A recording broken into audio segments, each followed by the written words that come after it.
En primer lugar, gracias a Javier y a toda la organización, los organizadores de este foro DIP. Realmente es un gusto poder compartir con vosotros.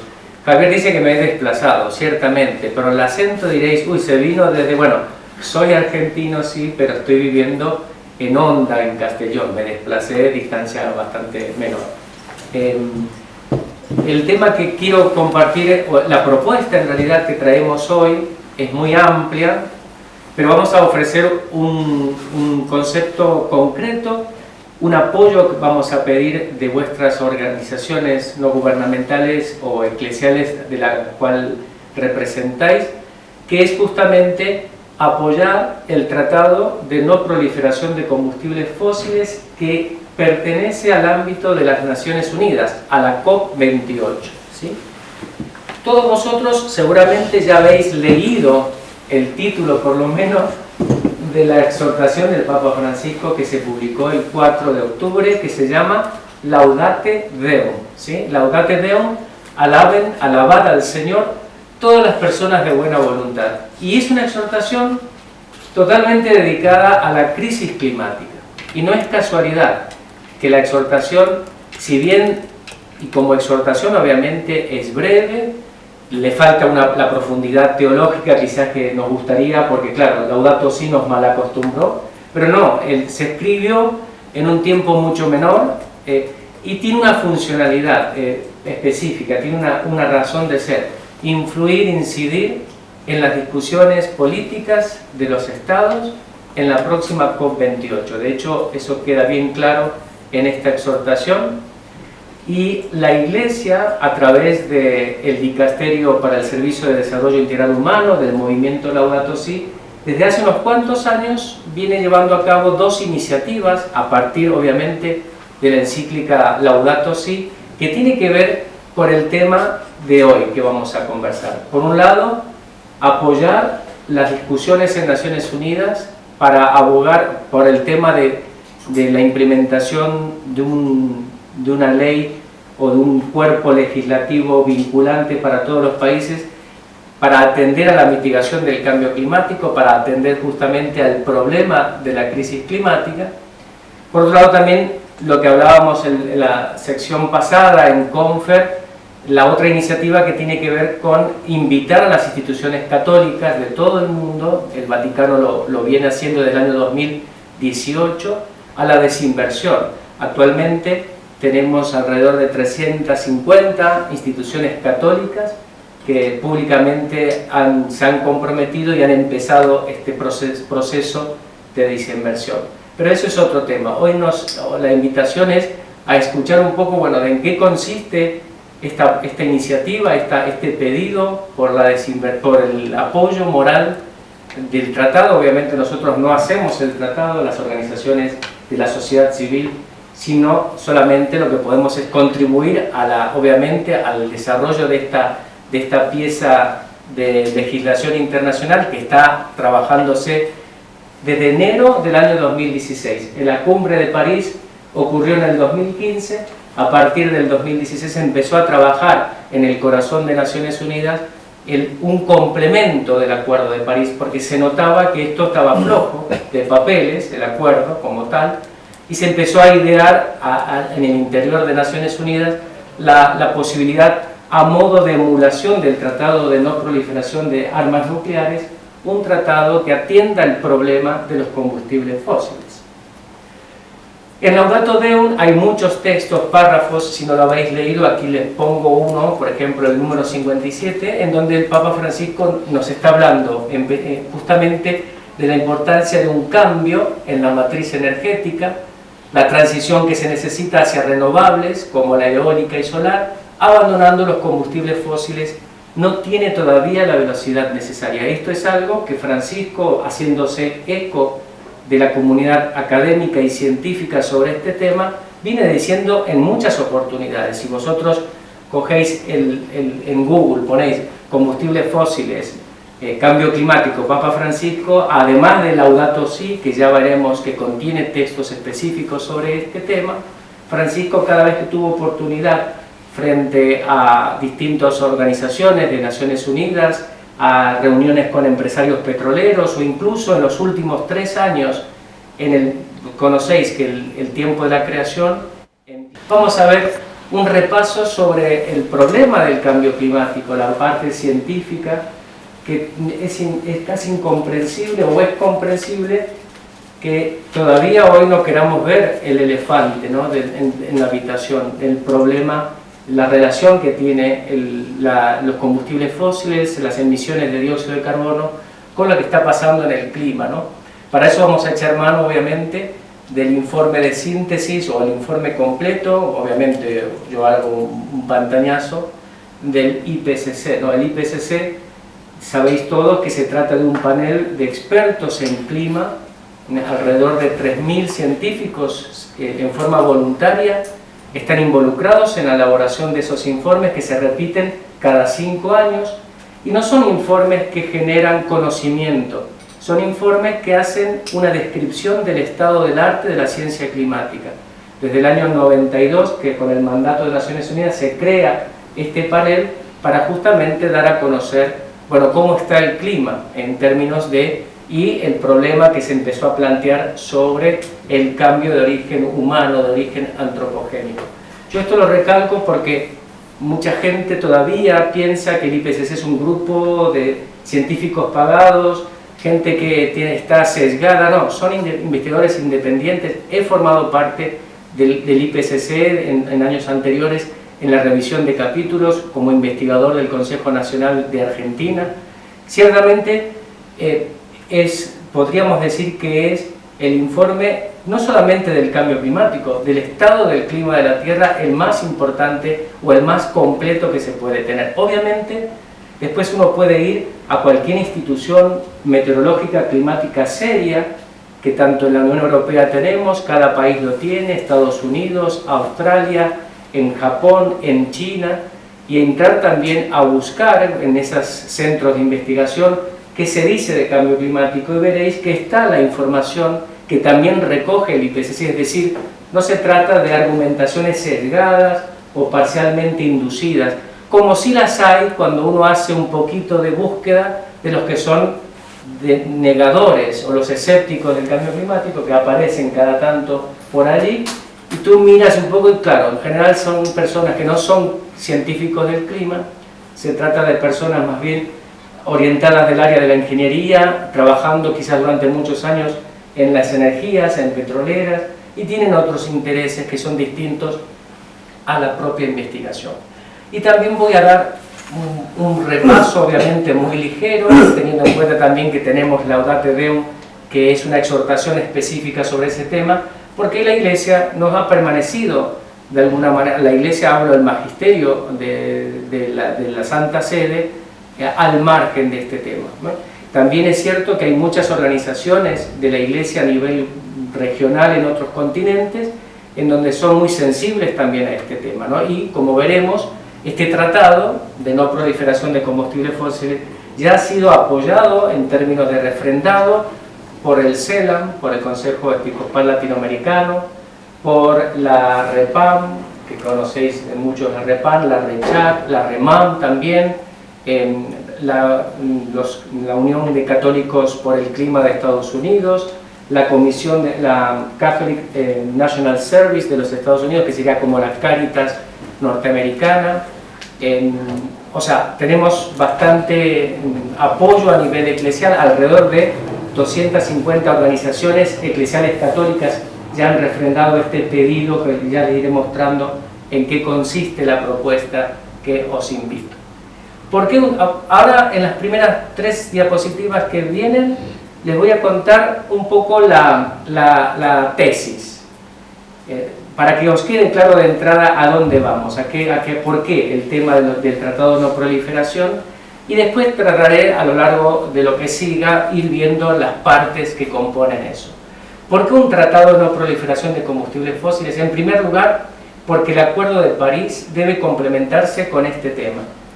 El documento original del Acuerdo de París y los posteriores en las cumbres que siguieron, los que se llaman los Cover Documents, nunca apareció el problema de los combustibles fósiles. Han aparecido otros temas que se han entrado a trabajar con comisiones, etc., pero nunca eran como los intocables.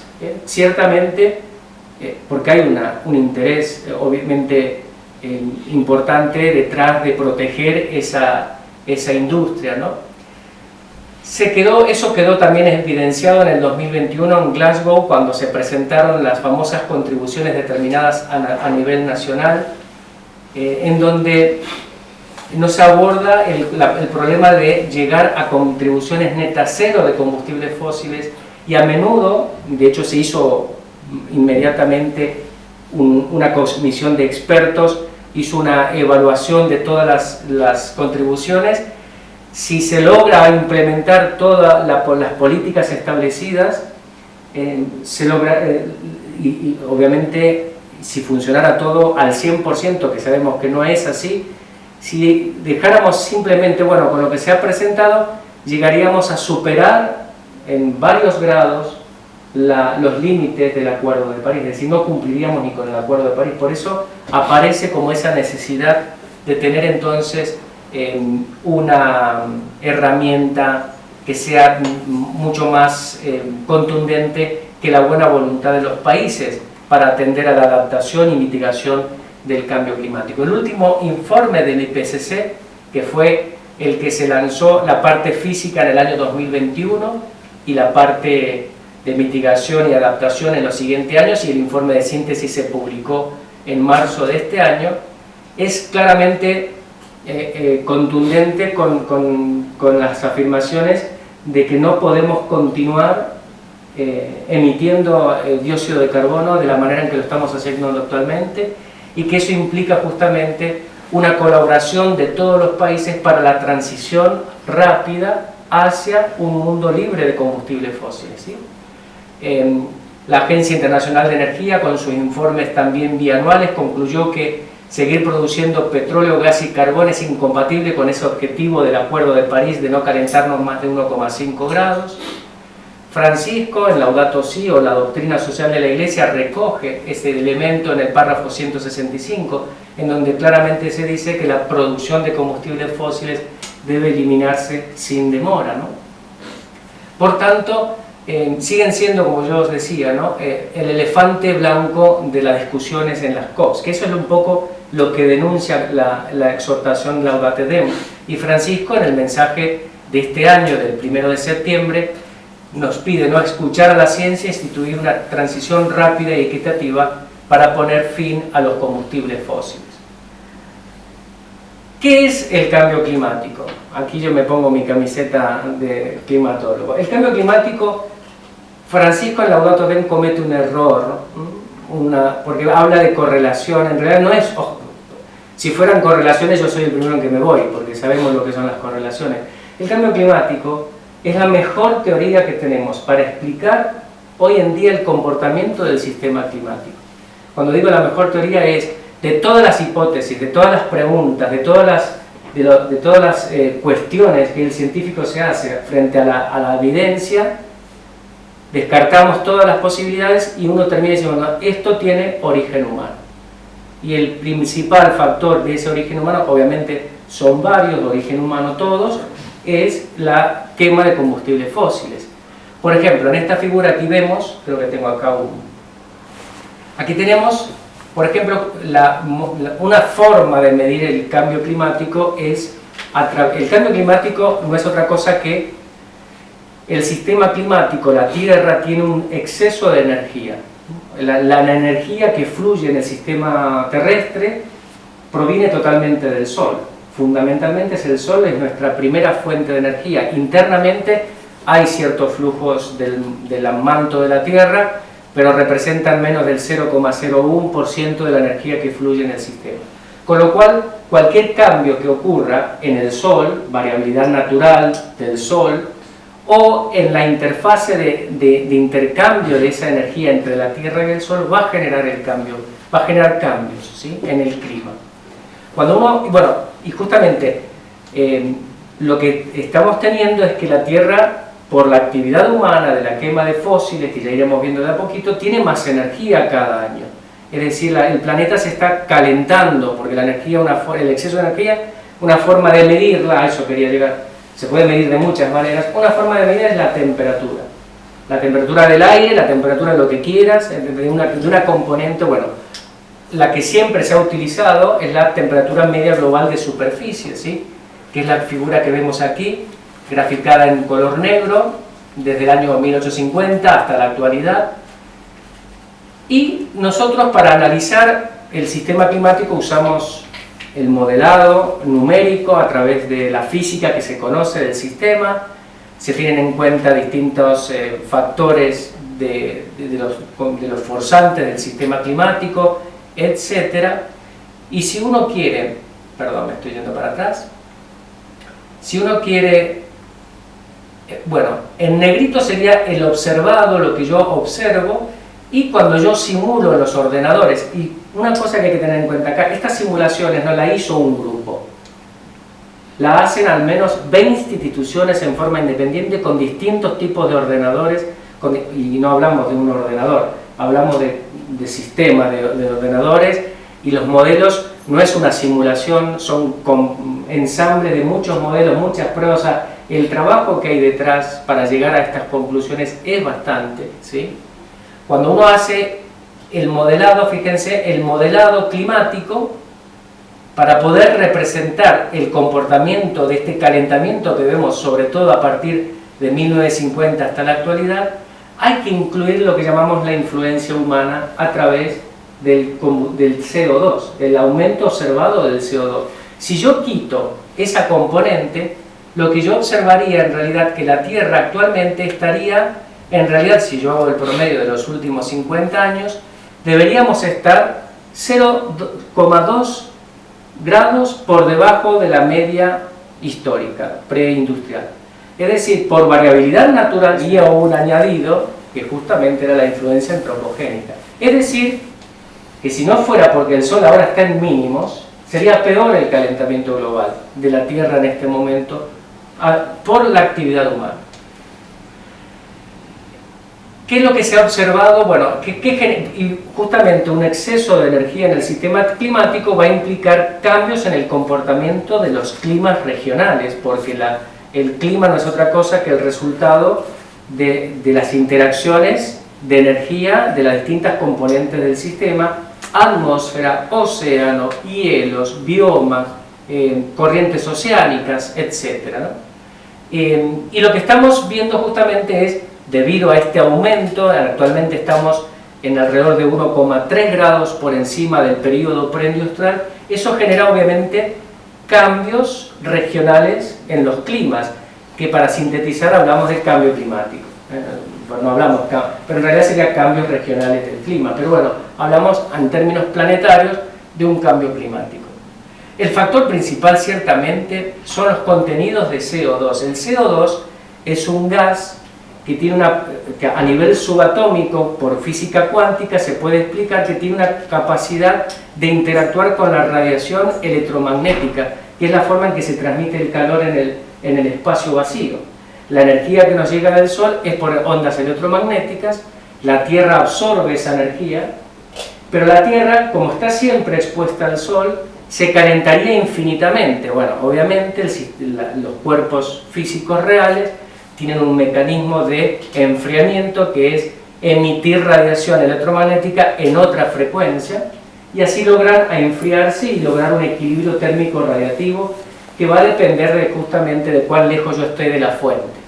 La Luna y la Tierra, por ejemplo, están a la misma distancia relativa del Sol y tienen ese mismo proceso de enfriamiento y calentamiento electromagnético. Sin embargo, si uno va a la Luna y mide la temperatura de la superficie de la Tierra, de la Luna, te encuentras con que en los primeros metros el promedio lunar, no planetario, pero global de la Luna es de 18 grados bajo cero. Esa es la temperatura de equilibrio radiativo. La Tierra no tiene esa temperatura tan baja porque tiene justamente los gases de efecto invernadero, una atmósfera con unos gases que subatómicamente interactúan con esa radiación que la Tierra emite para enfriarse, reirradiando energía hacia el interior, y hacen que la Tierra tenga una hermosa temperatura promedio por encima de 0 grados, ¿no? Estamos en 15, 16, ahora 17 grados centígrados de promedio. Es decir, que los gases de efecto invernadero son un mecanismo natural, saludable, nadie duda.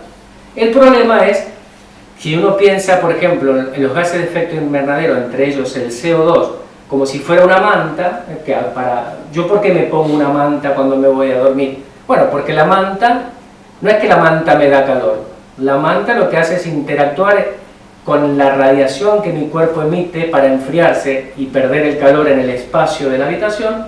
La manta la retiene y la reirradia. ¿Qué pasa si yo año a año, como está ocurriendo ahora, desde la década del 50 hasta ahora, aumento el grosor de mi manta en 3%? Llegará al cabo de 3, 4 décadas en donde ya empiezo a sudar, ya no me abriga, ya entro, porque me entro a calentar más de lo que me conviene. Bueno, eso es el calentamiento global. Estamos incrementando ese gas, el CO2, otros gases también, pero el más relevante a nivel forzante radiactivo es el CO2 por el efecto acumulativo que tiene. Los demás no tienen ese efecto. Por ejemplo, algunos hablan del vapor de agua. Hace poco escuchaba a un experto todólogo que el vapor de agua sí es el principal, por eso de 18 bajo cero llegamos a 15, aumentamos en 30 grados gracias a que la atmósfera tiene vapor. Pero es un gas como tal que dura un día en el aire y tiene mucha variabilidad natural, con lo cual en el promedio histórico se lo trata como ruido blanco y es lo que estabiliza justamente la base del efecto invernadero. Pero lo que es acumulativo a ese grosor y lo que va cambiando interanualmente y se acumula es lo que genera justamente el efecto anómalo del calentamiento global. Bueno, aquí tenemos esto también resultado de nuestras pruebas de simulación, etcétera. Nos damos claramente cuenta de que el principal mecanismo de interacción radiactivo en el sistema climático y con la observación del calentamiento que vemos tiene que ver con la acumulación del CO2. Voy a pasar un poquito rápido, pero fijamos aquí, tenemos cómo el CO2, claro, el CO2 dura en la atmósfera, cada vez que yo me lo emito, por lo menos 150 años, cada molécula. Los demás gases tienen una vida mucho menor, se licúan, se lavan, caen, precipitan. El CO2 lamentablemente no es así. Fíjense cómo la participación de las otras componentes de gases de efecto invernadero con el transcurso de las décadas se hace cada vez insignificante con respecto a lo que podría pasar si seguimos emitiendo con el CO2 en las próximas décadas. Por eso el clima de la Tierra se predice, o mejor dicho, se proyecta, que no es lo mismo que predecir, se proyecta que puede estar por encima de 3, 4 grados a finales de este siglo, ¿no? Y más en el futuro. Ahora les voy a dar un dato también que es importante que tengan en cuenta dentro de un rato. Acá en esta gráfica simplemente es mostrarles, como yo les decía, que la temperatura global de la superficie del planeta es uno de los indicadores de que tenemos un sistema climático más caliente con más energía, pero hay muchos parámetros o indicadores. Por ejemplo, el aumento del nivel del mar, el derretimiento de los hielos en el mar Ártico, el derretimiento de las capas de glaciares en el hemisferio sur, en la Antártida, por ejemplo, la desaparición de glaciares en montaña, porque la onda térmica en troposfera media y alta es mayor. Si aquí abajo tenemos 1,3, arriba hay 3 grados más de anomalía de temperatura. Por eso los glaciares en los Alpes han desaparecido, en Latinoamérica han desaparecido muchos de ellos, de los cuales también depende el agua dulce de muchas ciudades de altura, por ejemplo. O también, por ejemplo, bueno, hay distintos, y uno va observando, todas las personas que trabajamos en esto se observan desde hace varias décadas, y cuando tú haces la composición y todo muestra, y sí, el planeta está cada vez más caliente, o sea, estamos, y fijaos, como se dice, no es un cambio que refleje incluso de una perspectiva estadística, no es estocástico, no es variabilidad natural, ciertamente hay una tendencia y eso te habla del proceso de inhomogeneidad que hay dentro del dato debido a la componente humana, que es justamente el factor no natural que lo está alterando.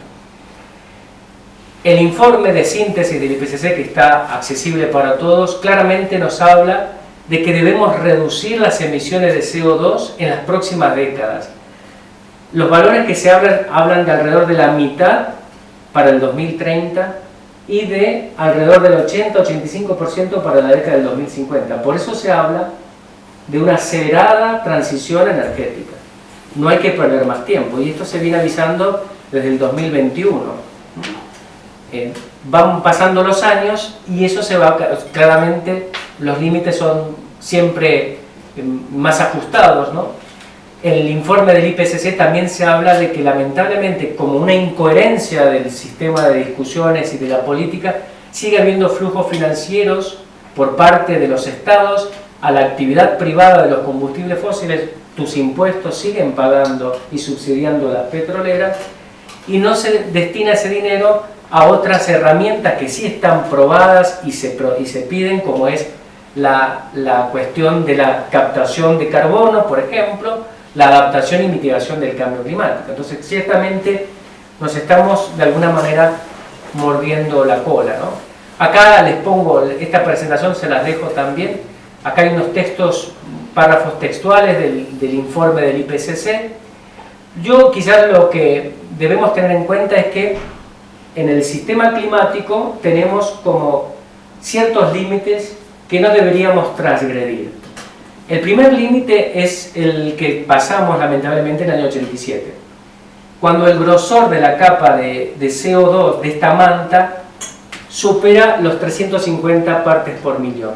Tened en cuenta lo siguiente: durante los últimos por lo menos 800.000 años, esa manta estuvo por debajo de 280 partes por millón. Por eso tuvimos el desarrollo de las especies que nos llegan hasta la actualidad como lo conocemos, y siempre estuvo durante el Holoceno, que es el periodo que llamamos del desarrollo de la civilización, por debajo de 300 partes por millón. Para garantizar que no hayan cambios abruptos que puedan perjudicar a los sistemas vivientes, se estableció que justamente valores por debajo de 350 partes por millón son óptimos. Cuando a ver, el tema del cambio climático en ciencia está desde la década del 30, no es que viene desde la década del 90. En los primeros papers del problema y la relación entre el gas, la actividad humana y el clima que estaba cambiando es del año 38, el primer paper publicado, y los que vinieron después. Y ahí donde se establecen estos límites. Por eso en la década del 80, cuando se supera, pasamos de la zona de seguridad verde a la de riesgo, se va a las Naciones Unidas, y aparece todo este movimiento que se crea en Río 92. Si los que sois de mi edad o más, los de mi edad, estaríamos ocupados estudiando, ni te enterabas, ¿no? Pero los que son mayores o los que hemos leído, te das cuenta, bueno, empieza a ponerse como un problema de gobierno, porque ciertamente tiene que ver con la industria, con la energía fósil, que es la matriz energética que mueve al planeta, ¿no? Actualmente el grosor de la manta está en 417 partes por millón, en realidad ahora ya 419. Al ritmo que vamos, el siguiente límite planetario del clima que no hay que pasar son las 400 partes por millón. Todo indica que lo vamos a pasar en el 2035. Por eso, ¿y qué implica eso en términos? Bueno, que entraríamos a la zona roja de riesgo para la supervivencia del planeta. En términos de temperatura, porque el Acuerdo de París prefirió, los científicos en ese momento prefirieron poner umbrales térmicos, bueno, no superar el 1,5 y estar por debajo de 2 grados centígrados. Esos son los famosos umbrales del Acuerdo de París, ¿sí? Ahora, claramente, para poder cumplir el tema de los combustibles fósiles viene planteado de mucho antes en la doctrina social de la Iglesia. Por ejemplo, Benedicto XVI, en Caritas in Veritate, en el párrafo 49 y otros párrafos, él habla del problema de la energía. Y el problema de que la energía fósil que está en manos de corporaciones y de estados en detrimento de las poblaciones empobrecidas. Y dice él, si desarrolláramos energías alternativas, renovables, empoderaríamos y haríamos lo que él llamaba la justicia energética. Es decir, también es un concepto, estamos en la oportunidad de generar una justicia energética, porque convengamos que en la fiesta de los fósiles muchos países no han entrado. Uno va al África y los cortes de electricidad, porque no tienen cómo generarla, porque es de origen fósil, es el pan de cada día, no hay disponibilidad de combustibles en la región. La energía renovable de origen solar, de origen eólica, de origen geotérmica, hidrológicas, etcétera, en cada región ciertamente hay que estudiar y ver qué se puede desarrollar. Ciertamente empodera, democratiza el acceso a las energías renovables, a las fuentes de energía. Y la conexión entre cambio climático, efecto invernadero y fósiles lo encontramos ya en un mensaje de Juan Pablo II en 1990. Qué interesante, ¿no? Porque entre el 88, que los científicos se reúnen en la ONU, y el 92, que ocurre la cumbre de Río y se trata y se establece oficialmente la cumbre climática, la famosa COP, que la primera viene en el 95, la Iglesia ya estaba atenta y atendiendo y moralmente dando mensajes, ¿no? Siempre ha sido consistente en esta escucha de los problemas y tratar de dar también principios y orientaciones. Por lo tanto, frente a este panorama, ¿qué necesitamos que ocurra en esta COP?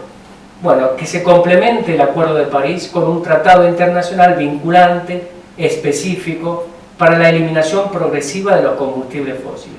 Yo ahí puse la causa de los cigarrillos, porque esto es un poco como los cigarrillos, ¿no? Los combustibles fósiles, como un hombre enfermo que va con tos a ver al médico, que sería el experto. El médico le hace todas las pruebas y le encuentra que tiene manchas en el pulmón. Dice, mire, usted tiene un problema del pulmón importante, y lo ve fumando. Dice, ¿cuánto está fumando? No mucho, doctor, 20, 30 cigarrillos al día. Y entonces el consejo del médico dice, mira, lo más correcto sería corta de fumar. Y después vemos el tratamiento. Ah, no, si mi abuelo fumó toda su vida y vivió hasta los 98. Hay gente que te dice, o sea, negar la evidencia, ¿no? O poner excusa. Bueno, eso sería un poco la ruleta de la genética, pero aquí la ruleta es que nos jugamos 8.400 millones de personas que vivimos en el planeta. La evidencia científica te dice, deja los combustibles fósiles, porque hay una alta evidencia científica, es el mejor conocimiento que tenemos entre la enfermedad y su causa, como el caso del tabaco y el cáncer de pulmón, ¿no? Puedes tú decidir lo que quieras con tu vida, pero no para el resto de las personas que habitan el planeta. En la COP26 en Glasgow, por primera vez se puso una frasecita en el cover document que decía, bueno, vamos a intentar eliminar los subsidios a la extracción de carbón, no abatido, bueno, no importa el tecnicismo. Y lo mismo se volvió a repetir en el 27 con una gran revolución de que querían incluso eliminar que apareciera. Y es una locura, no solamente el carbón, hay que eliminar los subsidios de todos e implementar justamente un mecanismo de control, de fiscalización, de transición, el financiamiento de energías nuevas, etcétera, que están allí probadas ya desde la academia, que son capaces de generar un cambio importante en la producción de energía limpia. Lo importante, nosotros venimos trabajando en este tema desde hace muchos años. El año pasado hubo 80 países, entre ellos la Santa Sede también, y entre ellos la mayoría, o la Unión Europea, en ese sentido nos sacamos el sombrero, que pidieron que incluyéramos en las discusiones en la agenda el tema de los combustibles fósiles. Pero no alcanzó, tiene que ser la mitad más uno para que entre en el sistema como un documento que sea vinculante, y a partir de ahí se disparan todos los mecanismos de implementación, ¿no? Es importante también saber que específicamente el concepto del Tratado de No Proliferación de Combustibles Fósiles ya ha sido pedido por los presidentes, por los gobiernos, ya sea en la Asamblea General de la ONU, ya sea en la Cumbre Climática del año pasado, ocurrirá de nuevo este año, de los países insulares del Pacífico. Vanuatu y Tuvalu a la cabeza, son más de 6, y de nuevo ocurre lo que ocurrió en los 90. ¿Por qué en los 90 se creó el IPCC? ¿Por qué en los 90 se empezaron a hacer, bueno, las investigaciones? porque fueron las islas del Pacífico las primeras en gritar en Naciones Unidas hacer algo con el cambio climático, porque el aumento del nivel del mar, yo aquí no lo he mostrado, pero en donde más ha aumentado, ya en los 90 se veía, es en esa región, en más de 1 metro. Lo que pasa es que, bueno, como son islas por ahí que desaparecen y la gente se va para otro lado, no nos importa, pero es un tema grave que está teniendo nuestro planeta. Bueno, yo acá, sí, no lo puse, pero yo quisiera contaros algo, lástima que no puse la gráfica, para cerrar un poquito el tema del CO2.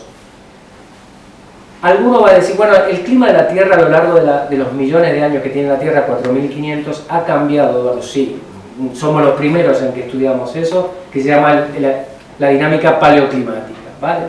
Pero todo eso tiene una razón de explicación y se conoce. De hecho, en el Mioceno, hablamos de hace 80 millones de años, emitió el CO2. Y nosotros hemos emitido tanto CO2 en 5 décadas, lo que a la atmósfera le llevó 25 millones de años en bajar. O sea, el problema, por eso Francisco lo dice en Adalto Deum, cuando lean Adalto Deum, él lo va a decir. El problema es la rapidez del cambio. Nosotros en pocas décadas estamos llevando al sistema a unas temperaturas que no está habituado, y eso es lo drástico, eso es lo catastrófico, ¿sí? Ese es el problema que estamos enfrentando ya ahora con los síntomas que estamos viendo por doquier. Y una de las cosas que también tenemos que tener en cuenta es que si nosotros, por ejemplo, esto está calculado, las empresas petroleras lo tienen en sus informes, ellos tienen proyectado de aquí a las próximas décadas extraer 5 veces más del máximo permitido para la seguridad de 2 grados centígrados de calentamiento, que ya es una barbaridad. O sea, si dejáramos a la industria en el libre mercado en este tema sin una regulación, tendríamos 5 veces más, o sea, llegaríamos a uno en pocas décadas, ¿no? Porque lo hemos generado de esa manera. Avanzo un poquito más para ir ya rápido, para no aburriros más.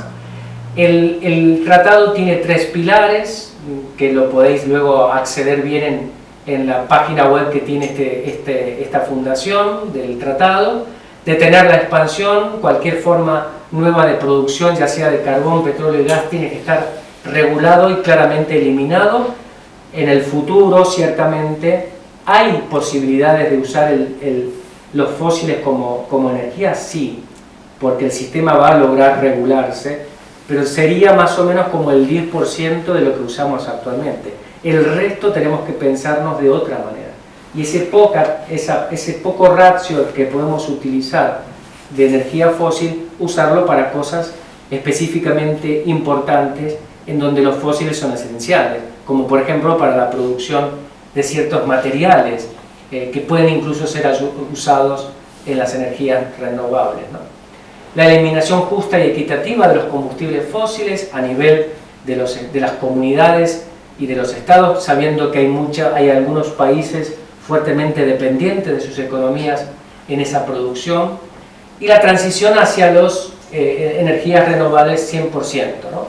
Una transición que tiene que buscarse en una diversificación de las economías y apoyar ciertamente a todos los niveles de intercambio. Y también ver, yo no soy experto en la parte técnica, en el sentido no soy ni energético, no soy ingeniero, ni politólogo, pero ciertamente el tratado está teniendo en cuenta también de que esto hay que verlo como una oportunidad, ¿no? El cambio, como todo lo que hemos tenido a lo largo de la vida, yo cierro un negocio, pero tengo oportunidades de abrir otros negocios. Si uno quiere verlo también, sobre todo por la cuestión de generación de puestos de trabajo, etcétera, ¿no? Es un engaño pensar de que quitar la industria de fósiles, eso va a generar más caos económico. Son varios aquí países, también está, bueno, el Parlamento Europeo el año pasado, previo a la COP, por eso movilizó a 80 países, aprobó ya ciertos artículos para trabajar por la eliminación de los combustibles fósiles y una transición energética justa, en los cuales entra el tema del tratado, ¿sí? Ya sea, digamos, creo que lo importante es la eliminación de los combustibles fósiles y la transición energética, eso es lo nuclear, podemos hacerlo ya sea con la herramienta de un tratado o con cualquier otra herramienta vinculante que los países logren establecer. Timor del Este, y hace poquito en septiembre el Estado de California, en su Senado, aprobó una moción en donde su Estado en la próxima COP va a apoyar el Tratado de No Proliferación de Combustibles Fósiles. Bueno, tenemos muchos elementos que nos permiten de alguna manera pensar de que podríamos conseguir algo, ¿no? En la Iglesia, sabéis que tenemos el dicasterio del Servicio del Desarrollo Integral Humano, que sería como esta dimensión más social, ambiental que tiene el gobierno de la Iglesia a través de su prefecto, el cardenal Márquez Czerny. Se apoya públicamente el pedido de apoyar el Tratado de No Proliferación, siendo que es una gran posibilidad y oportunidad para reforzar e integrar el Acuerdo de París, ¿no? Como una buena herramienta. Se generó, por tanto, obviamente, este apoyo moral se hizo en conjunto también con varias instituciones, varias confesiones de fe, y el año pasado, en noviembre, se elaboró la Carta de Apoyo Moral que pide a nuestros países la creación de un Tratado de No Proliferación de Combustibles Fósiles, ¿sí? Esa carta es la que nosotros hoy les pedimos a vuestras organizaciones que apoyen institucionalmente. Esta carta es la que, ya os digo, más de 250 instituciones, no solamente ONGs, muchas más, pero instituciones eclesiales, como ya les digo, el CELAM, la REPAM, la RECHAC, las conferencias, la Conferencia Episcopal de África también, recientemente la Federación de Obispos Católicos de Asia y Pacífico lo han apoyado. Es invitaros a hacer ese mismo, yendo a el enlace del fossilfuelstreaty.org, y entrando allí a esa página, que si se lleváis la presentación y hacéis clic lo vais a poder ver, entraréis a este lugar y ahí podéis seleccionar firmar como institución, que os recomiendo, o firmar como individuo, ¿sí? Cuando firméis como institución, yo no sé si lo he puesto ahí, no lo he puesto. Además van a tener también la posibilidad de poner, si tenéis cuenta de Twitter, un Twitter para automáticamente generar: yo he firmado, nuestra institución ha firmado o apoya moralmente el Tratado de No Proliferación. Aquí también tenéis mucha información de comunicados de prensa de distintos líderes religiosos, del presidente del CELAM, del prefecto nuestro del dicasterio y otras confesiones de fe. Es decir, tienen bastante información para ver, por un lado, en qué consiste este tratado, y por otro lado también la posibilidad vosotros de apoyarlo. Lo importante siempre es, además de, si lo podéis hacer en forma institucional, mejor. Podéis ir también, ver los firmantes. Si vosotros hacéis clic aquí, vais a ir a una sección donde veis todas las instituciones religiosas firmantes, que aquí incluye no solo las católicas, son más de casi 1000. Bueno, dentro de poco, cuando se renueve esa lista, si vosotros firmáis como institución, apareceréis también allí como institución que ha firmado, ¿no? Que apoya este tratado, que apoya la creación. En el movimiento Laudato Si también hemos generado herramientas para entender mejor desde la perspectiva católica la importancia del Tratado de No Proliferación de Combustibles Fósiles, yendo a este enlace, y también ahí se os abre una ficha en donde podéis firmar también, ¿no? Pero la otra sería esta otra página web sería la principal, digamos. Pero las dos vías son importantes igual. Pero a nivel individual y comunitario, yo con esto termino, ¿qué más podemos hacer para este pedido global que nos hace la ciencia, que nos hace también los principios de fe? No lo hemos hablado aquí, pero esto tiene que ver con el cuidado de la creación. Esto tiene que ver con nuestro mandato bíblico de cuida y cultiva el jardín en el que te he puesto. No olvidemos que ese jardín es la casa común, es la tierra en la que habitamos, y tenemos esa instrucción por parte de Dios, esa responsabilidad de hacer perdurar la vida en la tierra. En el relato segundo del libro del Génesis, ahí claramente se nos muestra la tierra, la creación, como una tensión entre la vida y la muerte, entre el desierto y el oasis. Y si Dios nos da su gracia a través de la lluvia, y si el hombre no la trabaja y no la cuida, la vida no prospera. Estamos en esa condición, creo yo. Por eso el concepto de cuidado de la creación y de la casa común forma parte también, por decirlo así, del paquete de los creyentes, ¿no? ¿Qué podemos hacer? Bueno, está la invitación también, esta iniciativa de desinvertir en los fósiles, que es un pedido de la Iglesia en los últimos 4 años, y la inversión en energías renovables. Podéis entrar también a ese sitio web del movimiento Laudato Si para poder entender mejor en qué consiste esto y también para poder buscar asesoramiento y apoyo o incluso expresar públicamente vuestro compromiso.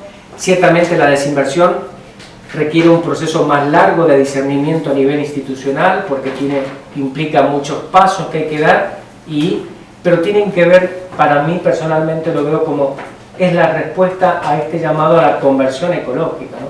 Sabemos que la conversión ecológica implica también una dimensión personal pero también comunitaria y es una decisión. Y si yo decido apoyar o desinvertir implica que yo también quiero vivir de otra manera, ¿no? Porque la transición energética de todos nosotros va a requerir que cambiemos también ciertos estilos de vida, ciertas formas de consumo, porque menos es más, sabemos también desde nuestra espiritualidad. Ser más eficientes, el tema de la movilidad, menos coche, más bici, el coche compartido. El coche eléctrico lo pondría entre preguntas, si es una opción o es un parche o un traje que se desgarra, ¿no? Cambiar en la medida que podamos las fuentes de energía. Aquí en España, por suerte, tenemos posibilidades de contratar servicios de suministros eléctricos que sean 100% de energías renovables, entonces aprovechar esa alternativa, y que eso es ser coherente con el cuidado de la creación que me pide mi fe, ¿no? De alguna manera es una respuesta de conversión también. Y obviamente apoyar esta carta interconfesional por el pedido de un tratado de no proliferación de combustibles fósiles, que es un poco la propuesta de la tarde de hoy para vuestras instituciones aquí presentes y para también las que nos vean en forma en línea en los próximos días. Creo que por aquí termino. Obviamente, para hablar uno tendría por lo menos un cuatrimestre, porque todos los temas uno hace una síntesis, pero bueno, abierto a preguntas que queráis. Podemos hacer como se hizo hace un rato, un intercambio, como penséis mejor. Muchas gracias.